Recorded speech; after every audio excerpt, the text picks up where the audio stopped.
In the previous video, we talked about the stack.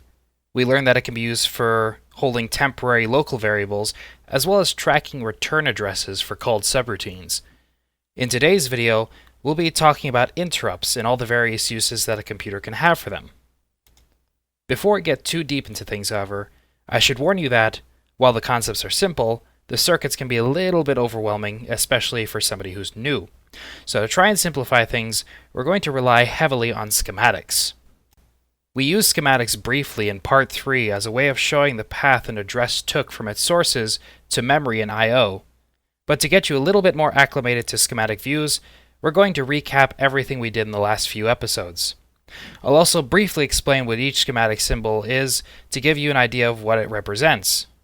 But if you need more information, simply searching how to read schematics will help a lot. Here's the schematic of the computer in its current state. It may look a little bit confusing, but we'll walk through it step by step. First, we have the clock, which periodically generates a short pulse. That pulse goes into the processor's status word register, which if we look at in more detail, we find that the clock pulse goes into a demultiplexer, which just diverts the clock pulse down one of two paths. Depending on which path the clock pulse goes down, it will either cause the PC register to increment or write the content of the data bus into the register. This demux is controlled by our flags, flag selector, which is just a multiplexer, and an XOR gate. Recall from part 1 that this circuit is used to determine if the computer increments or branches. The status of the PC register then goes to the program memory decoder, along with the clock pulse after it passes through a pulse lengthener and an inverter. This line is normally on by default, but when it receives a pulse from the clock, it turns off and stays off for a little while longer than the initial pulse. This acts as an output disabler for the program memory. Recall from part 2 that sometimes we will have write lines that are on more than once in a row. When this happens, we need the output to be disabled for a brief moment to ensure that the write lines get the falling edge that they need to trigger. We can see how this circuit, when the clock updates the PC address, also disables the program memory output. It then stays off while the new address is in transit, and once it is stabilized, it turns back on. From there, the program memory controls things around the computer like data movement from the registers to the ALU, from the ALU to the registers, from the ALU to the processor status word for branching, the processor status register to the memory for storing return addresses, register to memory, register to I/O, memory to register, I/O to register, immediate to register, and the composition of an address from the 7th register, immediate bus, and the stack pointer. With this, we have a complete map of our computer. This will make it a little easier to visualize the concepts that we're going to cover in the context of the rest of the circuit. Now, back to the subject at hand. What are interrupts? An interrupt is an event that... Oh dear.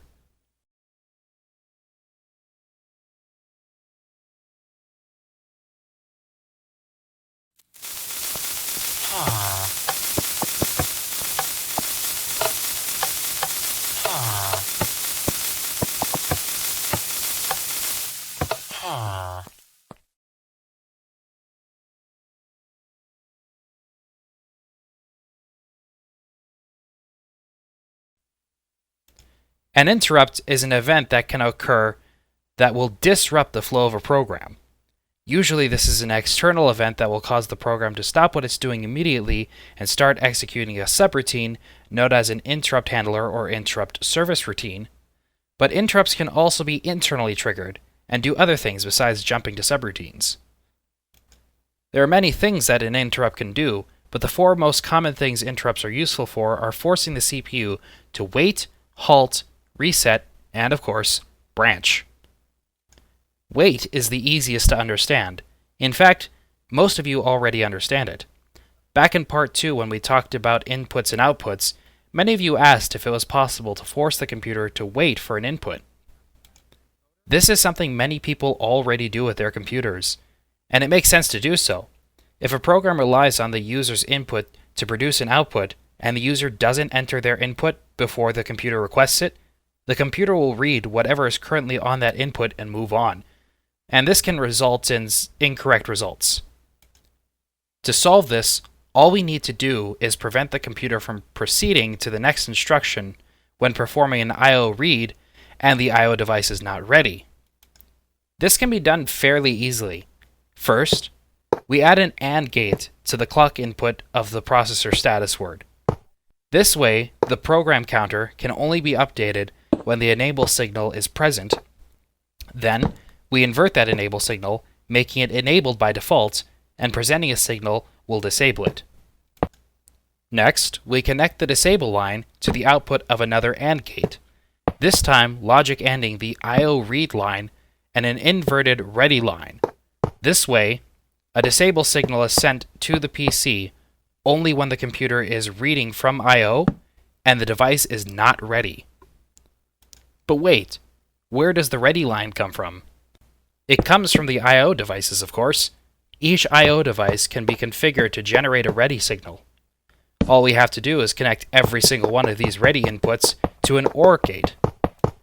That way, if any of the I/O devices are ready, the CPU is signaled to resume execution. However, we don't want our computer to resume if the I/O device next to us is ready. We want it to resume when we are ready. To overcome this, we simply AND the I/O port's internal enable line, which is only on when the address we're sending to it matches that port's address, and logic AND it with the I/O read line and the device ready input. This way, a ready signal will only be sent to the CPU when the I/O device is selected, being read from, and is in the ready state. Once this condition is met, the CPU will resume execution. Okay, so that's fairly straightforward. So next comes the halt interrupt. This one is also pretty easy to grasp. Suppose you wanted to halt the computer entirely. The easiest way to do that would be to disable the PC update signal. And as it just so happens, we already have a means of doing that. So we'll inject an OR gate between the disable line and the ready logic, and connect that to the halt signal. This way, the computer will refrain from updating the program counter while the CPU is reading from I/O and the device is not ready, or if the halt signal is present. So where does this halt signal come from? It comes from the halt flip-flop, a single bit register specifically used to determine when the CPU is in a halt state. If the bit is storing a 1, the computer is halted. We tie a write line to program memory, which allows us to write an input to this flip-flop, and we get that input bit from the ALU output, the same place we get the jump address for the program counter.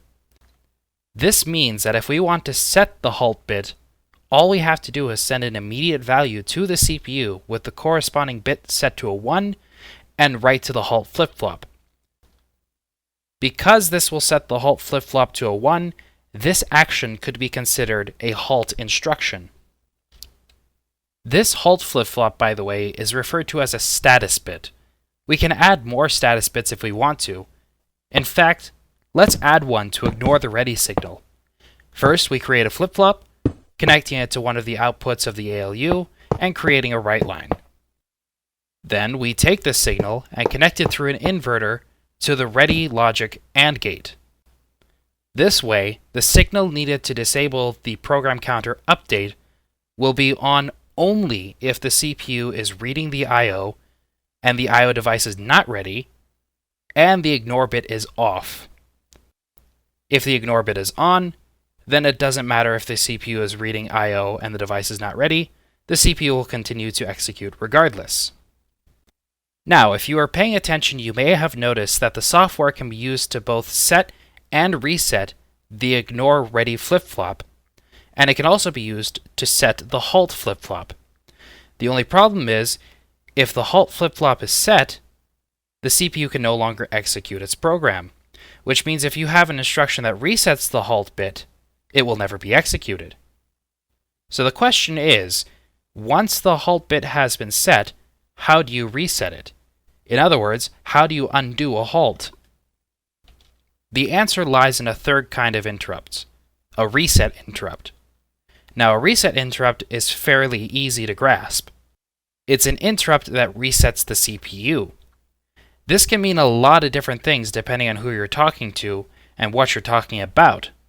But for me and my computer, a reset is when you stop the computer, regardless of where it is in the program, set all of its registers to 0 or some initial value, and restart the program from the beginning. Okay, so how do you reset a computer like this? Well, without any circuits needed, this computer already has the ability to reset itself.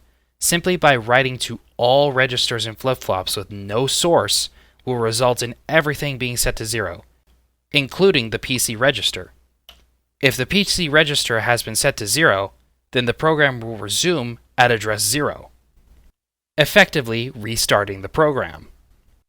Okay, so that works well, but we still can't run this when the computer is halted, so we'll have to build a circuit that can run a reset command for us. First, we'll create an extra line in program memory. This line won't be accessible by the program counter, so we don't have to worry about connecting it to the decoder. Next, we store our reset instruction on this new line, and now anytime this line is activated, the computer will reset.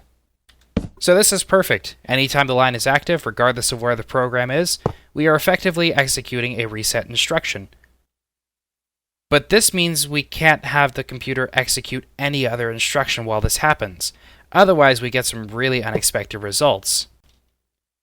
So to fix this, we'll add an AND gate between the pulse extender and the program memory enable line. This way, the program memory is only enabled when the pulse extender is sending its signal and the enable line is sent to the other half of the AND gate. We then tie that input to the output of an inverter so that the new enable signal is on by default, and we tie the inverter's input to the reset line. This way, so long as we're not requesting a reset instruction, the program memory will output its program as usual. However, when we request the reset instruction, the enable line for the program memory will be disabled. Try keeping that straight. And the program memory will refrain from outputting anything except the reset instruction. Now we'll need the reset instruction to match the timing of a normal instruction. It's not going to work too well if we go straight from an instruction to a reset with no break. Doing this is really easy. All we have to do is take the same pulse extender output that controls the program memory enable line and send it to the reset line through an AND gate. This way, the pulses will behave normally when transitioning from a regular instruction to a reset. Okay, but there's one last problem that we need to solve. If the reset signal is activated while the computer is executing an instruction, then the instruction being sent from the program memory will switch from a normal instruction to a reset instruction. While this isn't a huge deal, it does have the potential to cause some problems that we'd like to avoid. So to work around this, we insert a data flip-flop between the reset signal and the circuit that we just built. Recall that a data flip-flop will hold its state until updated. And what's updating it? The clock signal, of course. The reason for this is that every time the clock pulses, this indicates the end of the current instruction and the beginning of the next instruction. So this is where we'd want our computer to check to see if we wanted to run a reset instruction or not. When a clock pulse is sent, the program counter is updated, but before the new program counter address can get to the decoder, the output is disabled. At the same time, the reset in line is sampled and stored in the data flip-flop.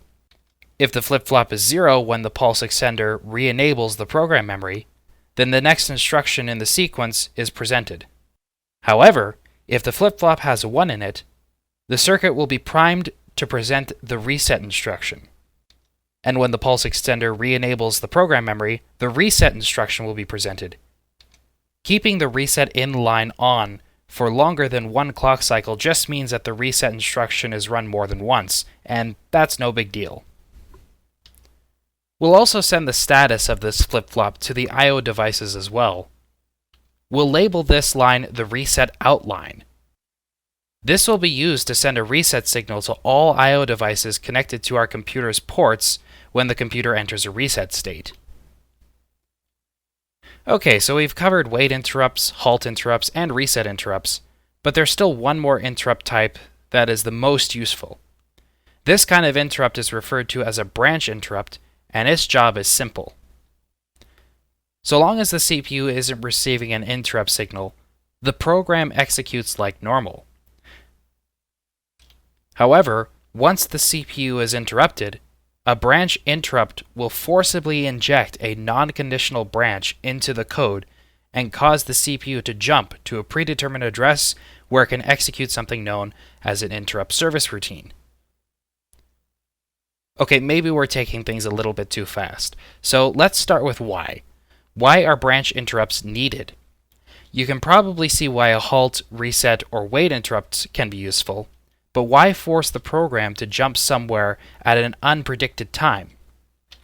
I gave you a hint at the beginning of this video with my little skit. You could say that my narration was my normal program. I was running through it just fine until something urgent came up, at which point I paused my narration, took care of the thing that needed my attention, and resumed narration at the point where I left off. Computers do the same thing, setting up interrupts and interrupt handlers to manage anything from the user pressing a key to the power supply suddenly dropping in voltage. This way, the main program doesn't have to deal with these things until they become urgent. So how do we inject a branch into the program? Well, it's done the same way we inject a reset. First, we add another non-program accessible line to the program memory for storing our branch instruction. We add an AND gate connected to the pulse lengthener to match the timing, and we add the data flip-flop to synchronize the input. We still need the program memory enable line to be disabled when an interrupt comes in, so we replace the inverter with a NOR gate and tie the new input to our interrupt line.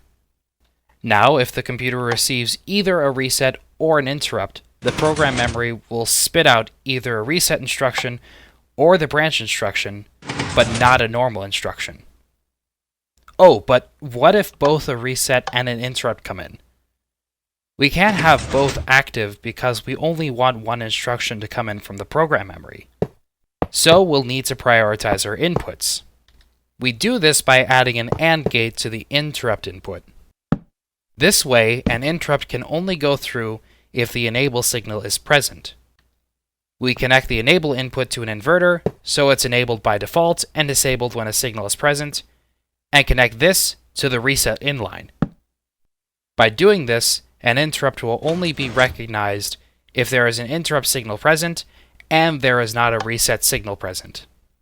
If there is a reset signal present, any interrupt received will be ignored and the reset will be executed instead. A reset has priority over an interrupt. Now, let's walk through this. A clock signal is sent, and the interrupt request line is sampled. The signal is absent, so the program memory sends the next instruction in the program. During this time, the interrupt is requested, and when the next cycle comes around, the interrupt request line is sampled. The signal is found to be present, and the program memory sends the interrupt instruction. The next clock cycle pulses, and the interrupt request line is sampled again. And again, it's found to be still on. This is a problem because now we've just ended up repeating the interrupt instruction. Not good. In an ideal world, the interrupt would be gone after the request had been sampled, but we need this signal to remain on for reasons that we'll explore later on. So for now, we'll need to disable it here in the CPU. So to do this, we'll take the output of the flip-flop, negate it, and send it to the interrupt request AND gate. Now an interrupt will only get through if there is an interrupt request signal, and there is no reset request signal, and there wasn't already an interrupt request signal sampled. If the signal makes it through, the next clock cycle will see it not make it through, since there was already an interrupt sampled. But this is only a temporary fix. Once we sample that absent signal, the interrupt request will be allowed back through again. So to solve this permanently, we're going to add another status bit called the interrupt mask, and add this through an inverter to the interrupt AND gate. Now an interrupt will only get through if there is an interrupt request signal, and there is no reset request signal, and there wasn't already an interrupt request signal, and the interrupt mask is absent. Now this may get a little bit confusing, but try to stay with me. When an interrupt request signal comes in, and there is no reset, and no interrupt mask, and the last signal was absent, the next sample will result in the signal being present. The flip-flop being latched will disable the interrupt AND gate, preventing it from being present 2 clock cycles in a row, and the interrupt instruction is sent. In this interrupt instruction is information telling the computer to load the program counter with the new address, and to store the current one onto the stack. But it also has information for setting the interrupt mask. This means that when the next clock cycle comes, the PC is loaded with the jump to address, and the interrupt mask is set. This clock cycle also samples the interrupt line a second time, which comes up absent because of our small disable line. Since that signal is now gone, an interrupt request could go through now, but it can't because the interrupt mask line is on. This allows the interrupt line to remain on as long as it wants, which again is important that it does, and it also prevents the interrupt instruction from being executed again, not just in the next instruction, but for the rest of the program until the mask bit is reset. Now that the interrupt mask bit is set, and the PC is loaded with the interrupt service routine, the computer can now get to work running the interrupt service routine. When it's done, it can reset the interrupt mask bit, restore the PC address, and continue where it left off in the program, ready to accept another interrupt. Okay, so now we know what happens when we receive an interrupt request, but that doesn't really explain where these requests come from. What's more, we can only store one interrupt instruction, so how can we have different interrupts jump to different interrupt service routines? Let's start with the interrupt request source. If you research what typically generates an interrupt, it's usually I/O devices that require attention, such as a coprocessor or power supplies, or the user, who generates their own interrupts by interacting with things like keyboards and mice, both of which are, you guessed it, I/O devices. So the I/O devices connected to our computer are the things generating the interrupt request. So how do we get our interrupt signal from our I/O device to the computer? Well, in its current state, our computer can't exactly do that right now, so in order to do this, we'll have to modify our port circuit. Here's our port circuit so far. Notice it's the same design repeated for every port. A single address line passes through all ports, and each port grabs this address and compares it with its own internal port number. If it's equal, the port is selected. Selecting the port allows the CPU to activate that port's read and write lines, which can be used to read from and write to the I/O device connected to that port. We also have our recently added reset line, which passes straight through to the I/O device to reset it when the CPU is in a reset state, and the ready line, which is active when at least one I/O device has indicated it is ready. Of course, only one I/O device will ever activate this line at a time, since the I/O device can't activate it unless it's ready and selected, thanks to this AND gate here. To get an I/O device to request an interrupt, we'll need to give it a line similar to the ready line to indicate that it wants to request an interrupt. We'll tie that to an RS-NOR latch through an edge detector for reasons we'll explore later on, and then tie all those RS-NOR outputs to the interrupt request line. Now, if any I/O device requests an interrupt, the CPU will switch from a normal state to an interrupt state. So now that a signal is being produced to request an interrupt, how do we clear the requested signal once the interrupt has been sampled? We do this by tapping off a line from the interrupt flip-flop, which we'll call the interrupt acknowledge line, and run it to the I/O ports.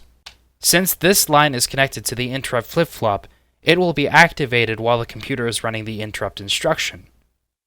This also means that when the line turns off, the interrupt instruction is done executing. So we'll tie this to the reset line of the RS-NOR latch through a falling edge detector. We'll also tie the reset line through an OR gate to the reset as well. That way, all interrupt requests are cleared when the reset comes in. So now when an I/O device requests an interrupt, it will set the RS-NOR latch in its port. It doesn't matter at that point if the I/O device keeps its request line on or turns it off. The status is saved in the RS-NOR latch. With the RS-NOR latch set, the CPU will receive the request, run the interrupt instruction, and send the interrupt acknowledge line out. Once the instruction is done, the interrupt instruction is complete, and the interrupt acknowledge line will turn off, resetting the RS-NOR latch in the port, clearing the interrupt request. There is a problem though. This falling edge produced by the interrupt acknowledge line will clear all ports of their interrupt request. So if multiple ports request an interrupt, only one will actually be serviced, but all will be cleared. Not really ideal. To prevent this from happening, we're going to use a priority system again. A priority line will run through all ports, and will connect to an AND gate with the interrupt acknowledge line through an inverter. This way, if the line is off, the interrupt acknowledge line can reset the interrupt flip-flop without a problem. However, if the priority line is on, the interrupt acknowledge line won't be able to reset the interrupt request flip-flop.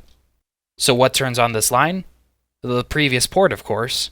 We tie the interrupt request line of each port to an OR gate with the priority line. This way, if a port higher up the priority line requests an interrupt, other ports down the line can still request interrupts, but they won't be reset when the interrupt acknowledge line is active. This is because the port in front of them has a higher priority. Once the port has been cleared, the next port down the line will have the highest priority, and since the interrupt request line is still on, the next time the CPU is allowed to process an interrupt, this port will be accessed next. Now that we have an understanding of how the ports create an interrupt request, and how the CPU processes those requests in accordance to a priority, all that's left to do is answer the second question. Where do the jump to addresses come from?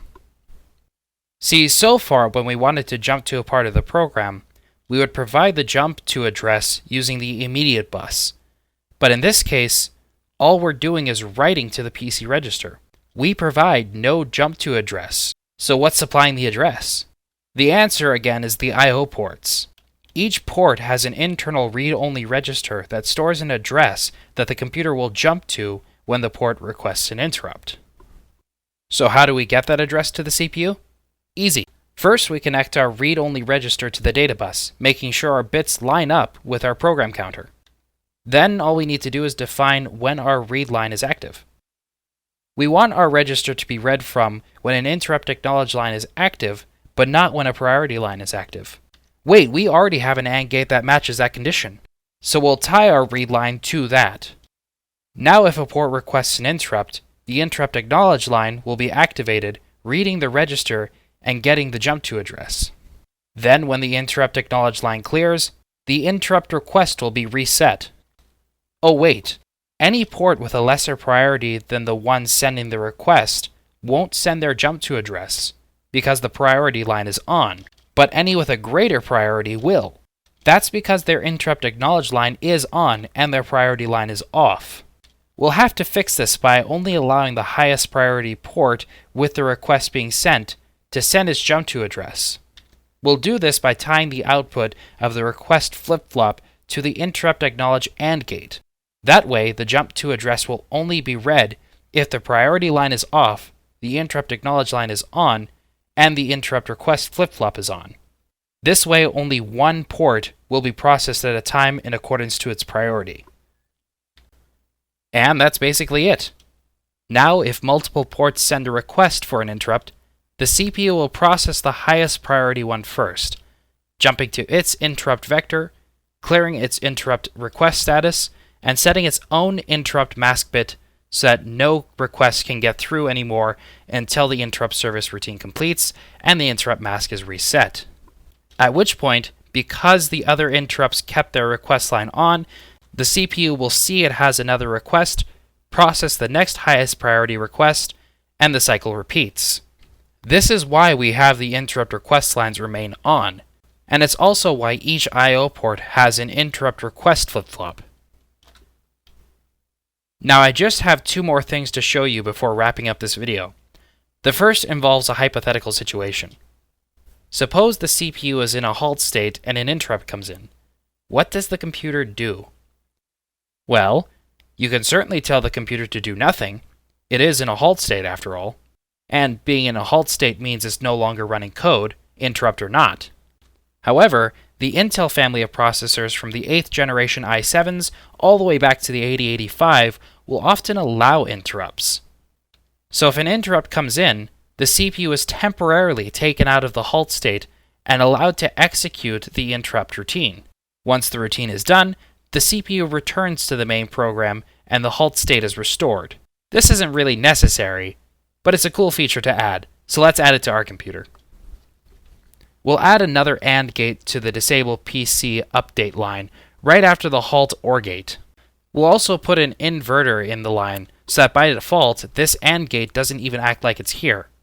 Remember, this configuration allows you to disable a signal passing through it with another signal. Let's tie this new disable line to the interrupt request flip-flop. That way, if the CPU prepares to run an interrupt instruction, the halt signal is disabled, allowing the PC update to occur.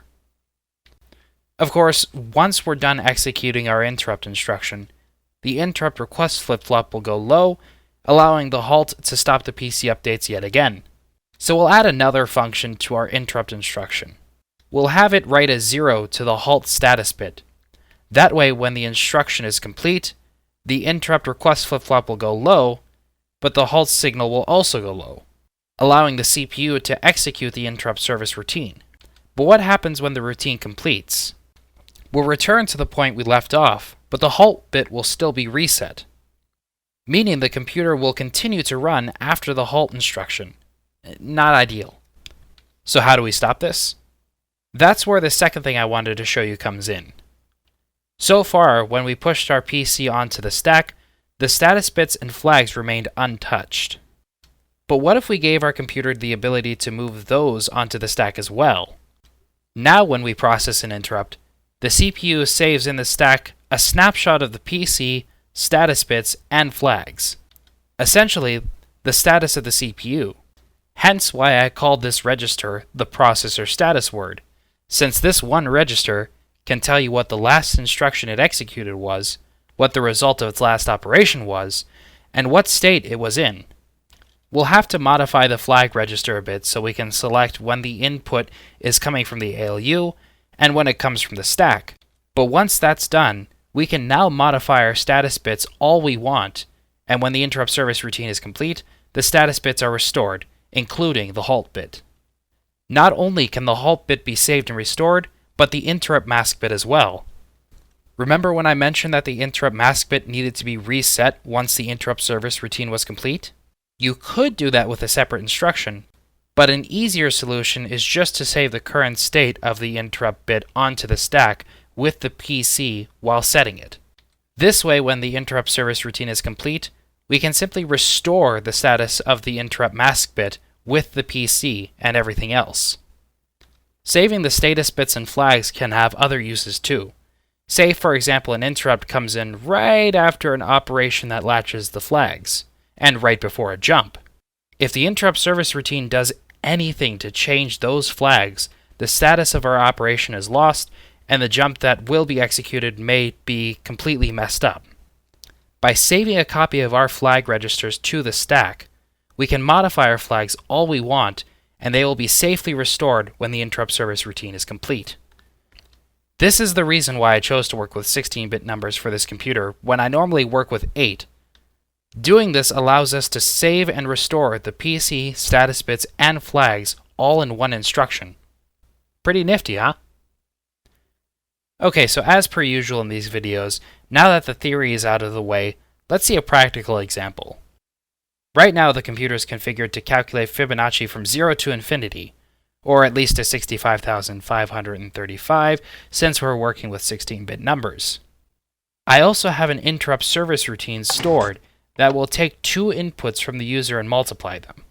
When I request an interrupt, the Fibonacci program is set aside, and the computer looks for the inputs from the users. When I put my two numbers in, I can hit ready, and the computer will bring them in and proceed to multiply them. Once the numbers are multiplied, the answer will be presented, and the Fibonacci program resumes. Okay, so if you didn't catch that, essentially what we've done is we've gotten the computer to run two programs on the same processor. Now, albeit, it wasn't true multitasking, but check this out. If we have two separate programs loaded into memory, one is our Fibonacci program, and the other is a factorial calculator, and we set up an interrupt service routine that pushes all registers onto the stack, exchanges the stack pointer for another value on a list, and restores all registers, and then connect that port to a timer that requests the interrupt every 50 clock cycles or so, we can create a program that allows other programs to share the same processor. And this allows the processor in turn to multitask as many programs as we want. In other words, this is a little basic and it still lacks a few majorly important features such as memory bounds, page tables, and other basic secure system calls. But what we have just created is the basis of an operating system. How cool is that? Now there are other things that you can do with interrupts, like implementing watchdog timers, which trigger an interrupt if they're not reset within a time limit, perfect for catching stuck programs, or signaling the main processor that a coprocessor is requesting access to the memory and data bus. But I think we can all agree that building an operating system in Minecraft, even if it is super basic, is still pretty cool. With that said, that pretty much concludes this tutorial series. Now I know a lot of you are expecting more of a block-for-block tutorial on how to build one of my computers. If that's the case, I'm sorry to disappoint you. But my goal with this tutorial wasn't to teach you how to build my computer, it was to teach you in as clear of manner as possible how a computer works. These tutorials were made to teach you the concepts of a computer as fast as possible and in an easy to understand format. But now that you know the concepts, my recommended next step is to start building your own basic computer model. Don't try to think how someone else would build a computer, build it how you would build it. Learn what works and what doesn't, and if you're afraid that your computer won't work because you don't know what you're doing, then that's all the more reason to start building immediately. Experience is the best teacher, and for what we have in store, you'll want to teach yourself as much as possible about the ins and outs of a basic computer system. What do I have in store, you may ask? While this is the end of the first phase of the series, I do intend on releasing a second phase of tutorials with a more intermediate computer model. As many of you pointed out, this computer has its fair share of flaws. It's too big, it's too slow, the instructions are too long and too complicated, and can't really do all too much. So in the next tutorial series, we're going to look at improving this design, making it smaller, making it faster, and also decreasing the instruction complexity and increasing their functionality. We'll explore ways of doing this using things like instruction tables, multi-clock cycle instruction sets, and microcodes, and of course, state machine-based control units. On top of all that, I also want to tackle the subject of system architecture design and troubleshooting, which will be the biggest reason for you to start studying the concepts of a computer and practicing your computer building skills as fast as possible. So again, I would get on that as soon as possible. And with that, I conclude this tutorial. Thank you so much for watching. If you would like to get a closer look at the model I created in this video, the link to the world download will be in the description. And if you want to be notified of when I release new videos, be sure to subscribe and make sure that bell is ringing. Also, for updates between videos, be sure to follow me on Twitter @Nubosaurus. Happy building, and I'll see you in the next video.